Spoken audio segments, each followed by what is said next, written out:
everybody. This is Opal. Hi, Opal. Hi, world. Hello, everybody. You can't really tell right now, but we got a huge dump of snow today, which means we were stuck at home all day. And it's a Sunday, and I thought, oh, this is a perfect day for a video shoot. Now, for this video, I wanted to talk about Opal's birth story. When I was pregnant with Opal, I would call my mama friends and ask about how their experience was with labor and delivery and the birth of their child.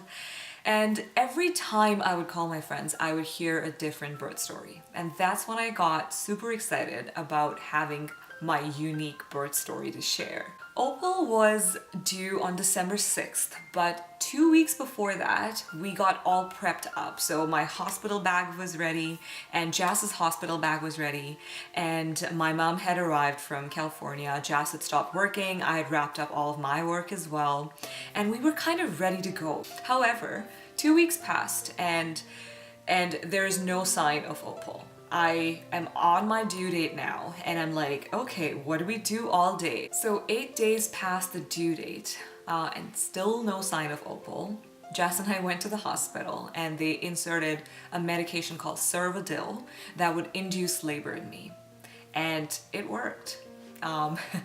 From 10 o'clock in the morning, I waited till about 2 o'clock in the afternoon, and I started to experience some labor pains. Now at 2 o'clock they were pretty mild, but they did seem like they were coming and going. So I carried on with my day as they suggest.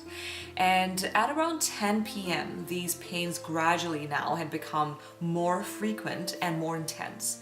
And that's when I started to record the frequency and the intensity on an app on my phone, which was a great idea because it was that helped me sort of tell my nurses and my doctors that yes, I was going into labor, and this is the frequency of my labor overall in the last couple of hours. Some more time passed, and at around 12 a.m. I had a feeling, a very strong feeling, that this was because it was getting more and more intensified. I felt like this is it. Opal would be here anytime now. And I started to feel that very strongly. And so I decided to go take a shower, believe it or not, in the middle of my labor process, in the middle of those contractions that I was experiencing. So at about 2 a.m. in the morning, I just sat down on my bed and I thought, ooh, maybe I should take a little nap before I wake Jess up. But guess what? My water broke. And because I was 9 days past my due date now, I was very careful with losing fluid around Opal, so my amniotic fluid. And so therefore I woke Jess up at 3 o'clock, and we basically rushed to the hospital. We were still quite stressed, and we were very excited for this whole process to now finally start. And I don't know, it's just your body kind of preps you for this moment, and you have to move faster mentally because physically your body is moving really fast. So we arrived at the hospital and we told them that Cervidil had actually worked, and they checked my dilation, and I was dilating really well. And they checked it again at 10 o'clock in the morning. I was at about 5, and then they checked again in the afternoon and I was at about 7. However, I stopped dilating for at least 4 hours. So at about 4 p.m. the doctor came in again and she checked my dilation, and I was still stuck at 7 centimeters. Which was a bit disappointing because I've been through this process now for 15 hours, probably more than that. And I was so excited to deliver normally, but now Opal was positioned in a different way, so she had kind of transitioned herself during the labor process, and we had waited for so long, and I wasn't dilating as much as I thought. So I was so close, but it wasn't working for me.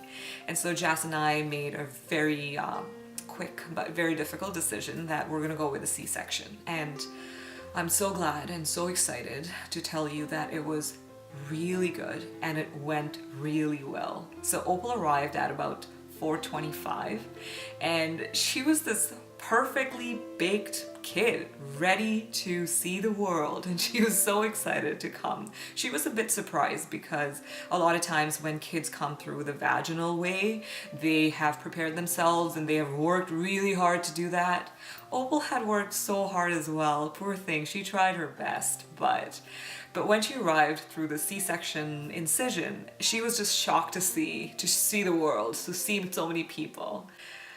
I might have been figuring out still that I'm a mom now, but she knew that she is a human and she's arrived and she is our daughter.